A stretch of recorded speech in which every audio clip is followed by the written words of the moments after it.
Masih semangat? Masih. Dan pada kesempatan ini juga saya perlu memperkenalkan bahwa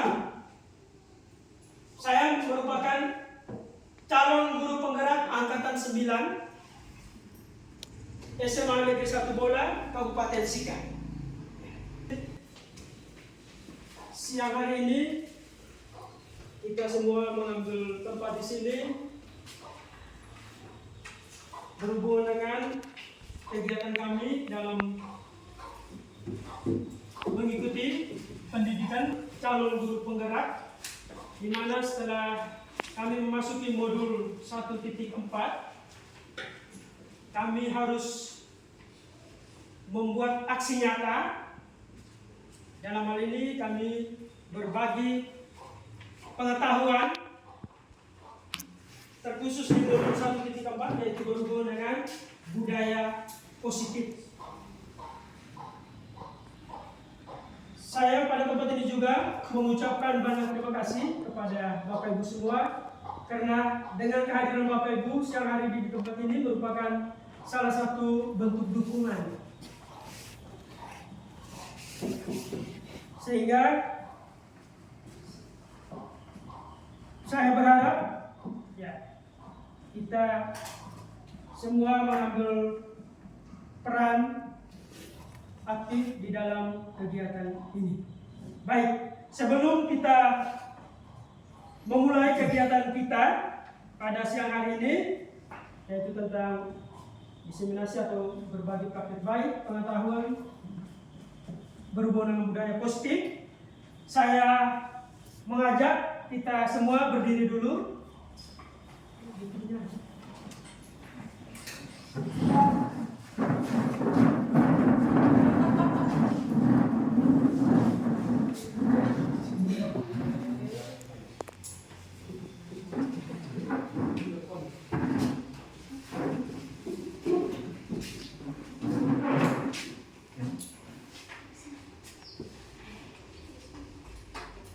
Ya, kita speak ya. Biasa tidak? Biasa speak tidak? Bapak Guru John pasti dalam kegiatan TPG, pasti ini merupakan hal baru. Nah, speak ini nyanyi berhubungan dengan dimensi pelajar Pancasila. Nah, punya iramanya atau dia punya nadanya, bunyinya begini. Belajar Pancasila, beriman dan bertakwa pada Tuhan yang Esa, dan berakhlak mulia, berkebinekaan global, gotong royong mandiri, kreatif dan bernalar kritis. Bisa ya? Dia dengan dia punya ekspresinya sebenarnya. Jadi belajar Pancasila, Pancasilanya begini. Belajar Pancasila, beriman dan bertakwa pada Tuhan yang Esa, dan berkebinekaan mulia.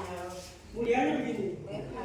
Mulia, berkebinekaan global, gotong royong mandiri, kreatif dan bernalar kritis. Yes. Ya, kita mulai. Belajar Pancasila, beriman dan salah, kita keliru.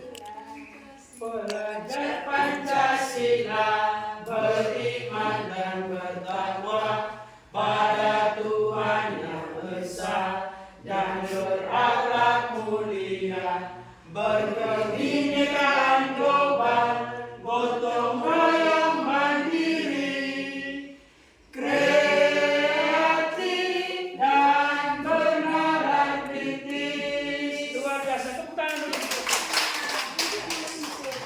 Silakan duduk.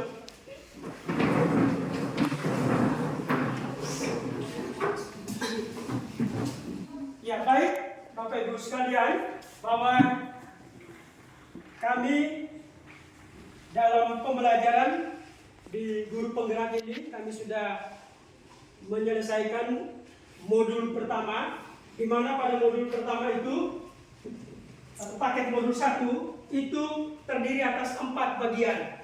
Yaitu yang pertama atau modul 1.1 itu kami belajar tentang refleksi filosofi pendidikan nasional menurut Ki Hajar Dewantara. Di situ kita akan belajar banyak tentang filosofi yang berhubungan pendidikan dari Bapak Ki Hajar Dewantara. Terus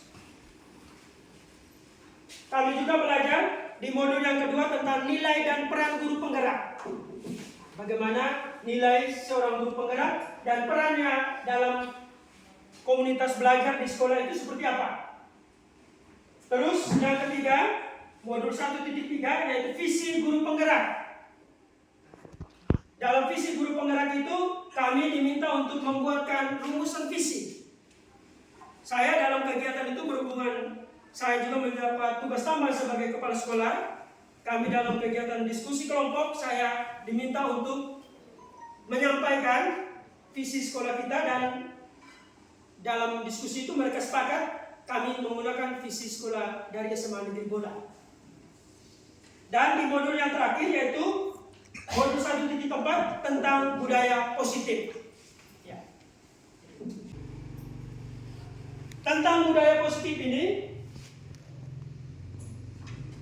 bahwa Bapak Ibu kita semua pasti pernah melakukan, atau kita sendiri paham bahwa yang dimaksudkan dengan budaya itu sendiri apa, dan budaya positif itu sendiri sebenarnya apa.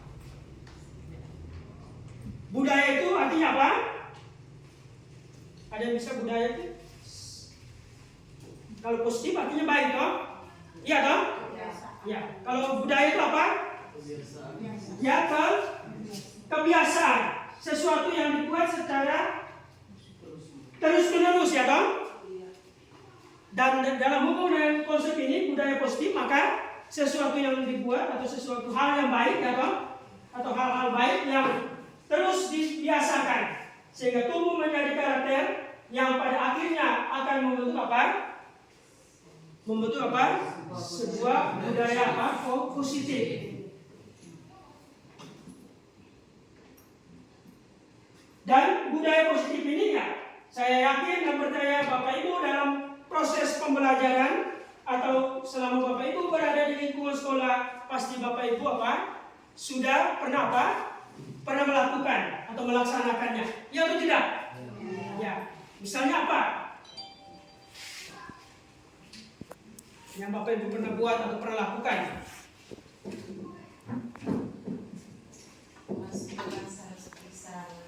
Ya, kita beri aplaus dulu untuk Ibu Injen. Masuk kelas sama apa?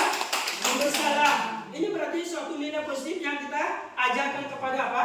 Anak-anak kita. Masih ada yang lain? Ibu Dini.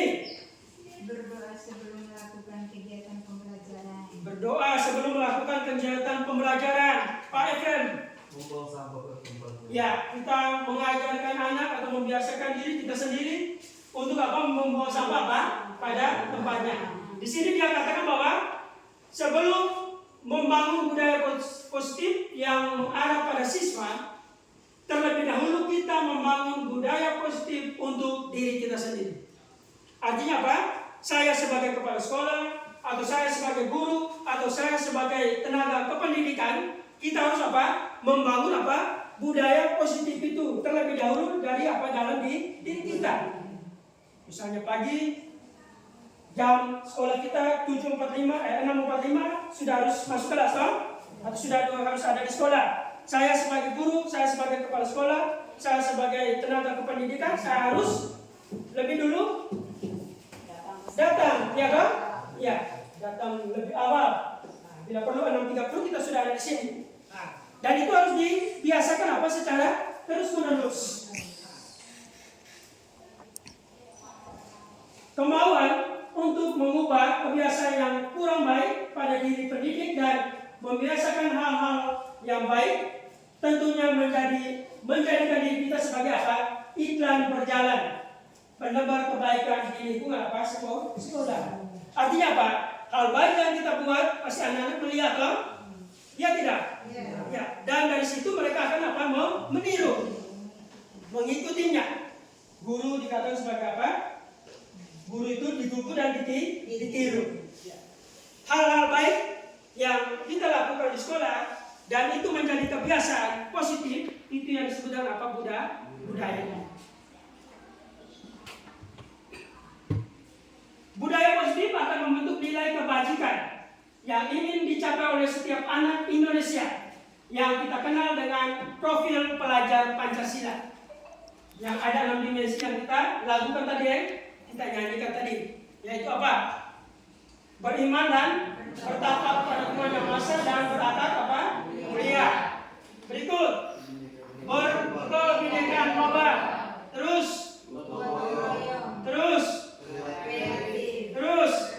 bernalar kritis dan mandiri. Kebiasaan-kebiasaan itulah yang nantinya membentuk profil apa? Pelajar Pancasila. Terus yang berikut, bahwa budaya positif ini dapat dibedakan atas 6 macam. Yaitu yang pertama, disiplin positif dan nilai kebajikan universal.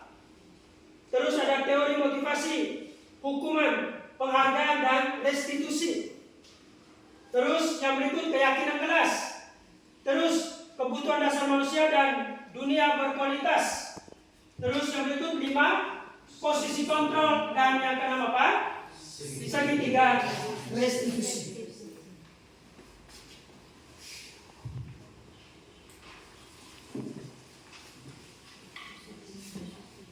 Ya, yang pertama disiplin positif tadi. Dia bilang apa? Disiplin merupakan apa? Sesuatu yang diyakini seseorang untuk mempelajari bagaimana cara mengontrol diri dan bagaimana cara menguasai diri untuk memilih tindakan yang mengacu pada nilai-nilai yang apa? Kita hargai untuk mencapai apa itu? Tujuan. Ya. Mengontrol diri.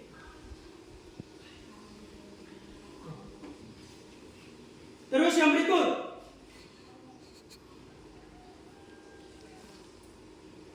teori motivasi, hukuman, penghargaan, dan restitusi. Pertama, teori motivasi. Motivasi perilaku manusia menurut Diane Gesson dalam bukunya Restructuring School Discipline menyatakan bahwa ada 3 motivasi perilaku manusia, yaitu untuk menghindari ketidaknyamanan atau hukuman. Terus yang kedua apa? Untuk mendapatkan imbalan atau penghargaan dari orang lain. Dan yang ketiga apa? Untuk menjadi orang yang mereka inginkan dan untuk menghargai diri sendiri sebagai nilai kebajikan yang kita yakini. Jadi itu adalah apa? 3 apa? Teori motivasi. Ya.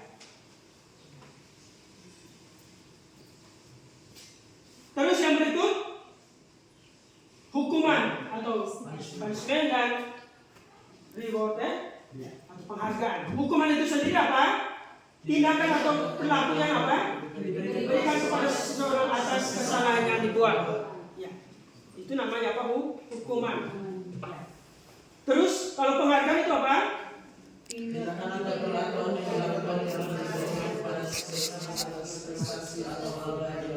Ya, penghargaan, tindakan atau perilaku yang diberikan kepada seseorang atas apa?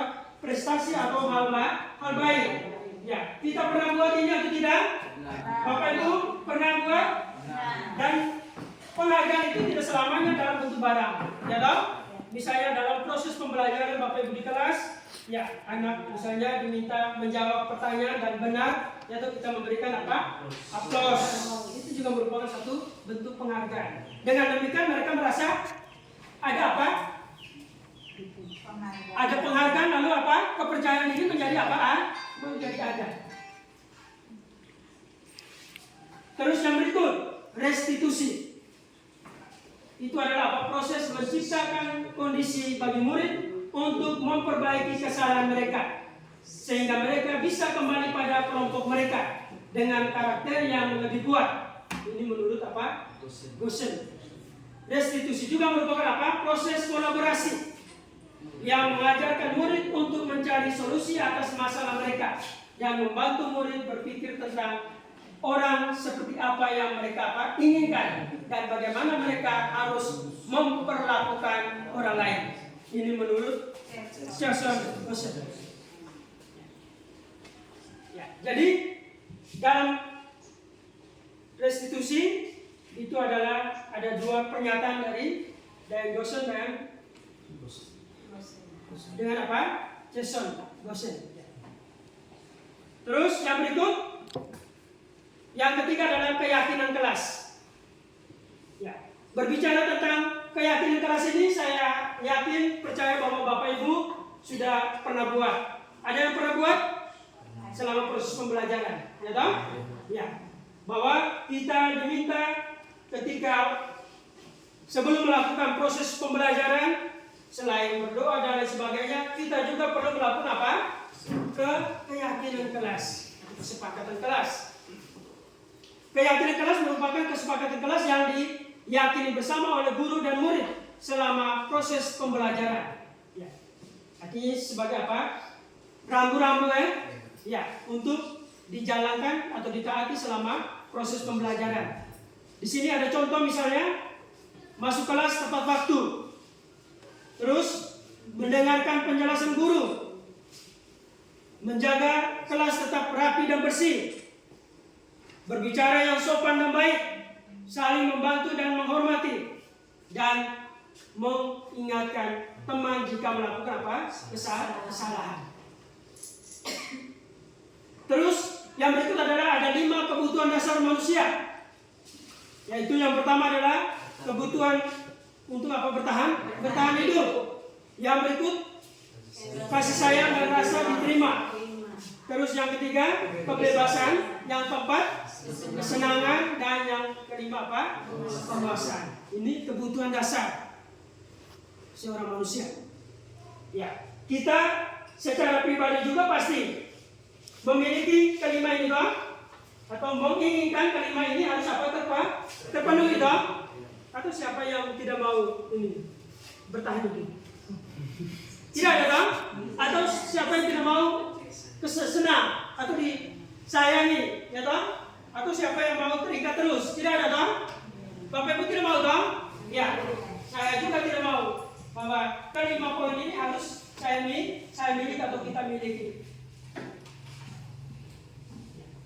Terus yang berikut posisi kontrol. Dalam pembelajaran atau dalam kegiatan kita di sekolah, ya kita wajib menjalankan salah satu yang terbaik dari kelima ini. Kira-kira menurut Bapak Ibu, posisi kontrol yang selama ini Bapak Ibu lakukan di posisi yang mana? Yang pertama itu penghukum, yang kedua pembuat merasa bersalah, yang ketiga sebagai teman, dan yang keempat sebagai pemantau, 5 sebagai apa? Manajer. Ini posisi kontrol kita seorang guru terhadap apa? Murid. Bagaimana kita menempatkan diri sesuai dengan kelima posisi kontrol ini. Tindakan atau perlakuan yang diberikan itu juga berbeda-beda dari kelimanya itu. Kira-kira menurut Bapak Ibu yang pernah Bapak Ibu lakukan itu yang mana? Terus dari kelima itu menurut Bapak Ibu yang seharusnya atau yang terbaiknya itu seorang guru itu dia melakukan atau dia memiliki posisi kontrol yang mana? Yang paling ini.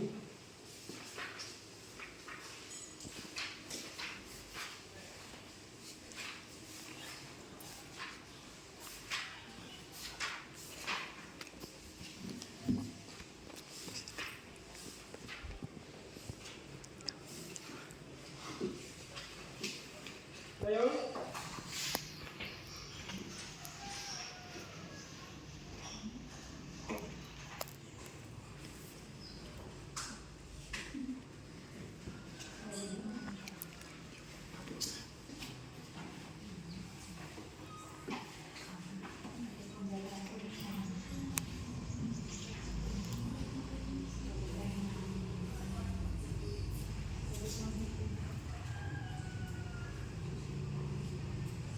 Saya coba kasih satu gambaran di sini. Misalnya motivasinya, guru berbuat sebagai penghukum, dia menghardik, menunjuk-nunjuk, menyakiti dan menyindir. Itu posisi penghukum. Terus kalau posisi pembuat merasa bersalah, berceramah dan mengatakan seharusnya, atau ibu kecewa atau guru kecewa. Itu kalimat yang munculnya di itu. Sedangkan di posisi teman, dia membuatkan alasan-alasan untuk muridnya, yang memberikan berbagai macam alasan atau argumentasi untuk muridnya.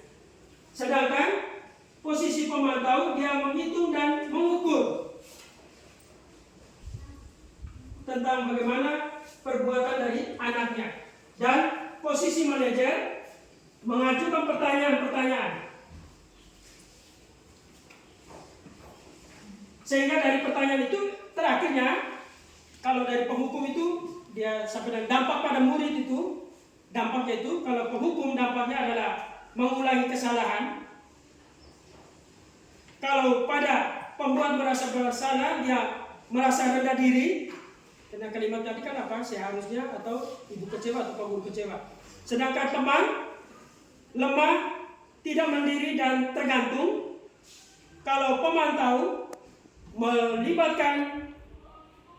menitik beratkan pada sanksi atau hadiah untuk dirinya, sedangkan pada posisi manajer dia akan apa? Mengevaluasi diri dan bagaimana cara memperbaiki diri. Kira-kira dari ini kelimanya ini sesuai dengan dampaknya ini, kira-kira mana yang terbaik? Ya, yang mana? Manajer. Tapi tangan dulu untuk kita semua. Jadi yang terbaik itu adalah apa? Manajer. Nah, kita guru memberikan atau mengajukan pertanyaan-pertanyaan. Dengan pertanyaan itu dia mengevaluasi diri. Lalu dia menyadari akan apa? Akan kesalahan yang dia buat dan bersedia untuk apa? Memperbaiki. Jadi itu tentang posisi kontrol.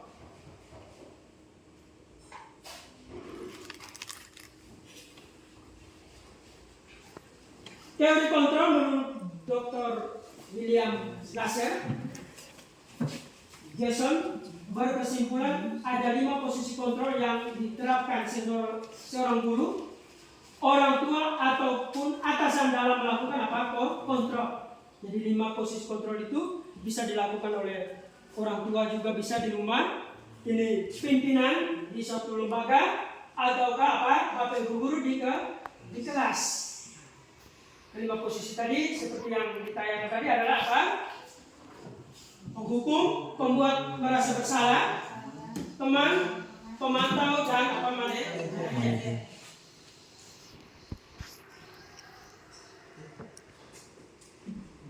Seorang penghukum biasanya menggunakan hukuman fisik maupun verbal. Orang yang menjalankan posisi penghukum senantiasa mengatakan bahwa sekolah memerlukan sistem atau alat yang dapat lebih menekan murid-murid lebih dalam lagi. Misalnya, patuhi aturan saya, atau awas, atau kamu selalu saja salah. Atau kalimat-kalimat ini adalah kalimat yang apa? Muncul atau selalu keluar dari apa? Tipe seorang penghukum. Terus guru seperti ini senantiasa apa? Percaya hanya ada satu cara agar pembelajaran apa? Bisa berhasil, yaitu apa? Dengan cara tidak keras, itu tidak diharapkan. Yang kedua, pembuat merasa bersalah. Pada posisi ini biasanya guru akan bersuara lebih lembut. Pembuat rasa bersalah akan menggunakan keheningan yang membuat orang lain merasa apa? Tidak nyaman, bersalah atau rendah diri.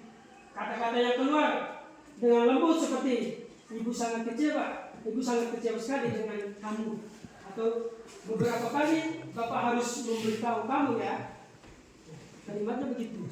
Itu kalau di posisi apa? Pembuat apa merasa bersalah. Kalau yang penghukum tadi apa? Tegas ini toh, ya toh. Kamu selalu saja terlambat, ya toh. Kamu tiap hari Senin seragam tidak lengkap, ya toh. Ya. Atau dia lanjutannya, gimana coba kalau orang tua kamu tahu kalau kamu berbuat begini? Ini kalimat-kalimat atau pertanyaan-pertanyaan muncul pada posisi apa? Membuat apa? Salah. Dan pada di posisi ini, murid akan memiliki apa? Penilaian diri yang buruk tentang diri mereka. Murid merasa tidak berharga dan telah mengecewakan orang-orang yang disayangi. Ya toh? Dengan kalimat-kalimat tadi. Ya, terus yang ketiga, teman, guru pada posisi ini tidak akan menyakiti murid, namun akan tetap berupaya mengontrol murid melalui persuasi. Posisi teman pada guru biasanya negatif ataupun positif. Positif di sini berupa hubungan baik yang terjadi antara guru dan murid. Guru di posisi teman menggunakan apa? Hubungan baik dan humor untuk mempengaruhi seseorang. Mempengaruhi apa seseorang. Mereka akan berkata apa? Ayo bantulah. Jadi bapak ya. Ayo ingat tidak bantu. Ayo ingat tidak bantuan bapak selama ini. Kalimatnya ada di sana. Jadi belum ditulis dulu. Ya sudah kali ini tidak ada apa-apa ya toh. Nanti ibu bantu bereskan. Jadi misalnya di kelas atau di perpustakaan bisa mereka ke sana bongkar bangku buku, ya toh. Lalu jalan masih bodoh, ya toh. Ingat orangnya datang besok, oh kalimatnya muncul begitu. Ya. Hal negatif dari posisi teman adalah apa? Bila suatu saat guru tersebut tidak membantu, maka murid akan kecewa dan berkata, saya pikir bapak atau saya pikir ibu teman saya. Juga, murid merasa dikecewakan dan tidak mau lagi berusaha. Hal lain yang mungkin timbul adalah murid hanya akan bertindak untuk guru tertentu dan tidak untuk guru lainnya. Murid akan bergantung pada guru tersebut. Ya, jadi ini karena dia menganggap teman, dia punya hubungan ketergantungan itu sangat tinggi. Ya, saya tidak buat itu tidak apa-apa ya toh. Yang berikut, memantau. Memantau berarti mengawasi. Pada saat kita mengawasi, kita bertanggung jawab atas perilaku orang-orang yang kita awasi. Posisi pemantau berdasarkan pada peraturan-peraturan dan konsekuensi. Dengan menggunakan sanksi atau konsekuensi, kita dapat apa? Memisahkan hubungan pribadi kita dengan murid sebagai seorang yang apa? Ya, menjadikan posisi apa? Pemantau.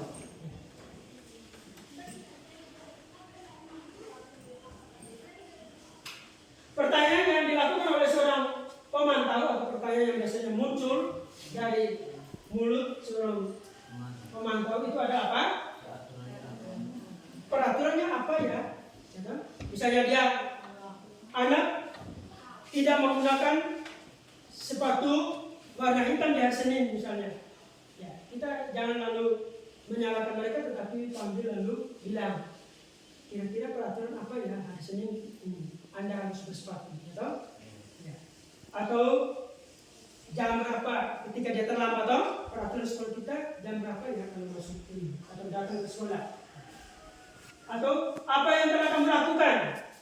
Kita seolah-olah tidak tahu akan apa pelanggaran yang dia buat, toh? Ya. Sehingga kita kalimat yang muncul adalah apa yang telah kamu lakukan. Sanksi atau konsekuensinya apa?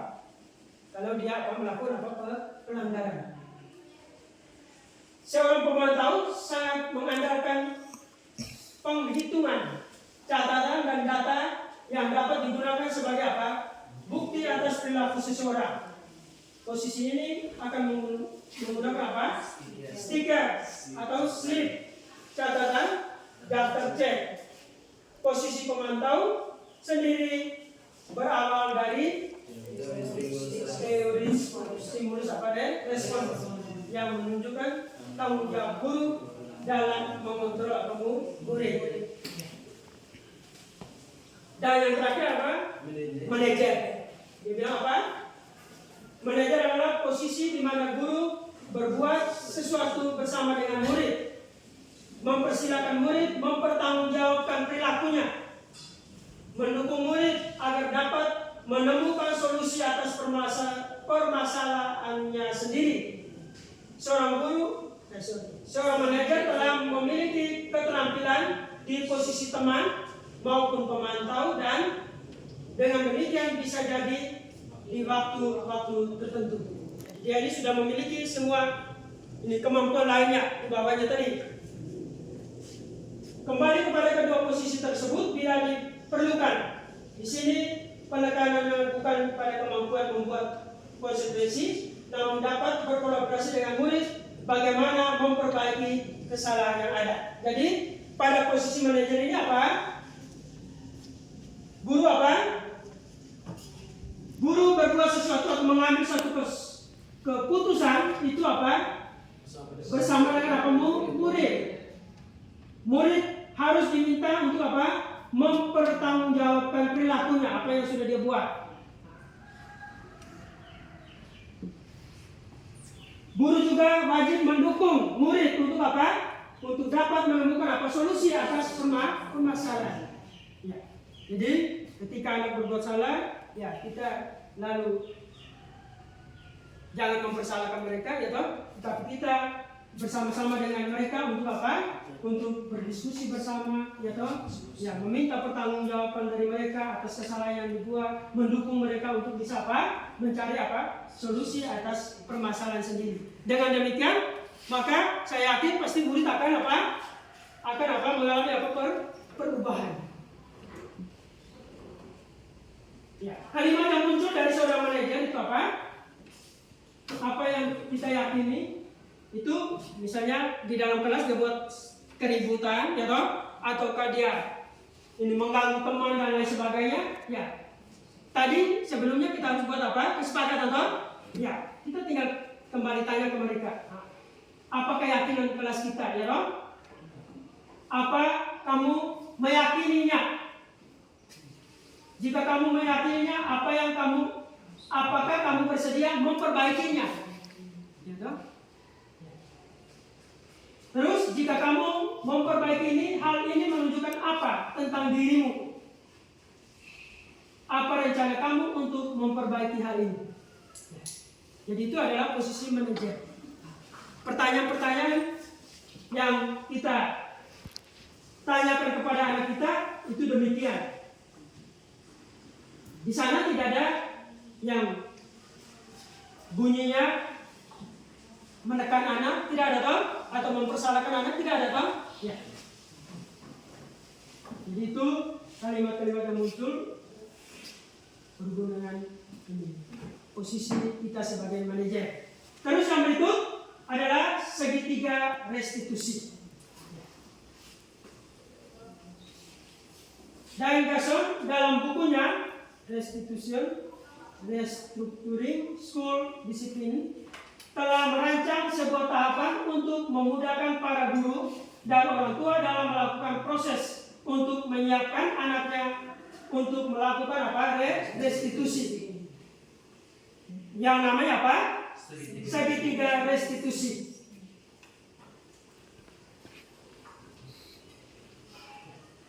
Jadi segitiga ini tidak hanya di dalam pembelajaran matematika, tapi di CGP ini modul 1.4 juga ada satu istilah namanya segitiga, dan segitiga itu adalah segitiga restitusi. Ya. Ini sisi yang ini dia punya itu berhubungan dengan apa? Menstabilkan identitas. Terus sisi yang ini memvalidasi tindakan yang salah. Terus sisi yang ini menanyakan apa keyakinan. Jadi prosesnya itu mulai dari sini naik ke atas lalu turun ke sini. Alurnya itu.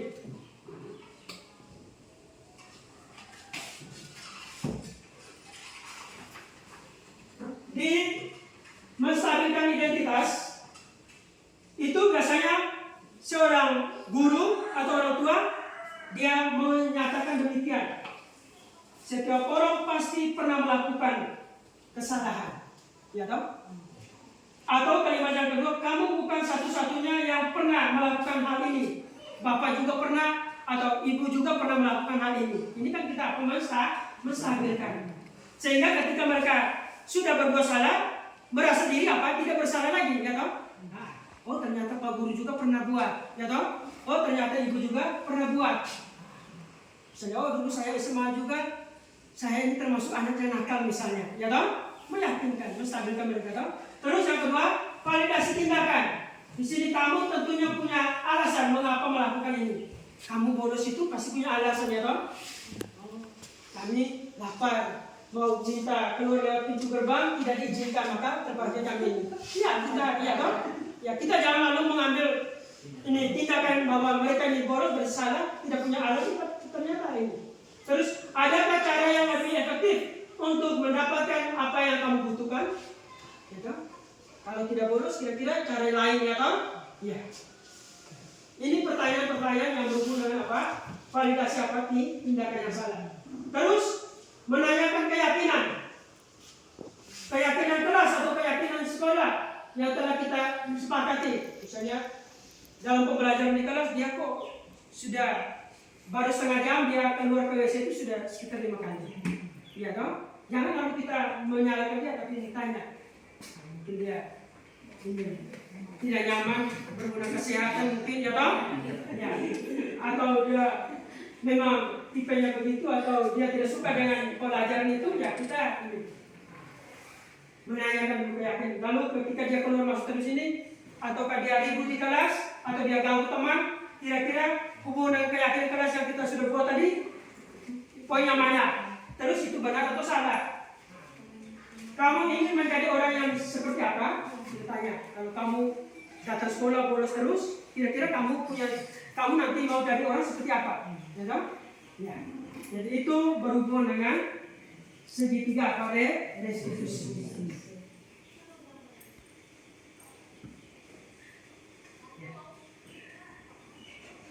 Ya, penjelasan tadi. Penjelasan mengubah identitas anak dari orang yang gagal karena melakukan kesalahan menjadi orang yang sukses, ya kan? Kalau kita inginkan dia menjadi reflektif, maka kita harus meyakinkan si anak dengan cara mengatakan kalimat-kalimat berikut. Berbuat salah itu tidak apa-apa. Tidak ada manusia yang sempurna, ya kan? Saya juga pernah melakukan kesalahan seperti itu. Kita bisa menyelesaikan ini. Bapak atau ibu tidak tertarik mencari siapa yang salah, tetapi bapak dan ibu ingin mencari solusi dari permasalahan ini. Kamu berhak merasa begitu. Apakah kamu sedang menjadi teman yang baik buat dirimu sendiri? Validasi tindakan yang salah. Setiap tindakan setiap tindakan yang kita lakukan dengan sesuatu tujuan, yaitu memenuhi kebutuhan dasar. Ada berapa tadi? Ada 5 tadi kan? Nah, kalau kita memahami kebutuhan dasar apa yang mendasari sebuah tindakan, kita akan bisa menemukan cara paling efektif untuk memenuhi kebutuhan tersebut. Menurut teori kontrol, semua tindakan manusia baik atau buruk pasti memiliki apa? Maksud atau apa tuh? Tujuan. Ya kan? Ya. Jadi dia bolos atau dia sering keluar kelas pasti punya apa? Maksud dan tujuan. Tidak semuanya tidak baik, pasti ada tujuan baik juga. Kalimat-kalimat bawah ini memungkinkan, mungkin terdengar tidak asing bagi Bapak Ibu Guru, namun bila dikatakan dengan nada tanpa menghakimi akan memvalidasi kebutuhan mereka. Misalnya, padahal kamu bisa melakukan yang lebih buruk dari ini. Kamu pasti punya alasan mengapa melakukan hal itu. Kamu patut bangga pada dirimu sendiri karena kamu telah melindungi sesuatu yang penting buatmu. Kamu boleh memperkenalkan sikap itu, tetapi kamu harus menambahkan sikap baru. Dan sisi yang ketiga, meyakinkan. Dan menanyakan keyakinan, itu teori kontrol menyatakan bahwa kita pada dasarnya termotivasi secara apa? Internal, atau disebut dengan motivasi intrinsik. Ketika identitas sukses telah dicapai pada langkah pertama dan tingkah laku yang salah telah divalidasi pada langkah yang kedua, maka anak akan siap untuk dihubungkan dengan apa? Nilai-nilai yang ada. Dia percaya dan dia berpindah menjadi orang yang dia inginkan. Itu di sisi yang ketiga, menanyakan keyakinan. Dan pertanyaan di bawah ini menghubungkan keyakinan anak dengan keyakinan kelas atau keluarga. Yaitu yang pertama, apa yang kita percaya sebagai kelas atau keluarga. Apa nilai-nilai umum yang kita telah sepakati. Apa bayangan kita tentang kelas yang ideal. Kamu mau jadi orang yang seperti apa? Penting untuk menanyakan ke anak kehidupan seperti apa yang nantinya mereka inginkan. Apakah kamu ingin menjadi orang yang sukses, bertanggung jawab, atau bisa dipercaya? Sekian dan terima kasih. Guru hebat Indonesia Maju. Salam guru penggerak, tergerak, bergerak, dan menggerak. Tepuk tangan untuk kita. Jadi, ya, inilah materi kami di modul titik keempat tentang budaya apa? Budaya positif. Budaya positif. Dan ini kami diminta harus apa? Membagikan konsep-konsep penting berhubungan dengan budaya positif ini. Sehingga dengan demikian, ya, saya berharap bahwa ya, dengan sekelumit materi yang disajikan ini, ya mudah-mudahan ada tambahan pengetahuan bagi kita semua selama kita berada di tempat ini, yang nantinya pengetahuan ini diharapkan kita bisa kembangkan dalam keseharian hidup kita di sekolah ini, baik sebagai seorang pimpinan maupun sebagai seorang pendidik maupun sebagai seorang tenaga kependidikan. Hal baik itu harus terus ditingkatkan. Jadi itu saja. Sekian dan terima kasih sekali lagi pada tempat ini. Saya mengucapkan banyak terima kasih atas kesediaan, waktu, dan tenaga, pikiran, perasaan dari teman-teman untuk hadir dalam kegiatan diseminasi yang berhubungan dengan materi pada modul 1.4 calon guru penggerak tentang budaya positif. Oke, selamat siang. Saya Yohanes Kewa, guru di SMA Negeri Bola.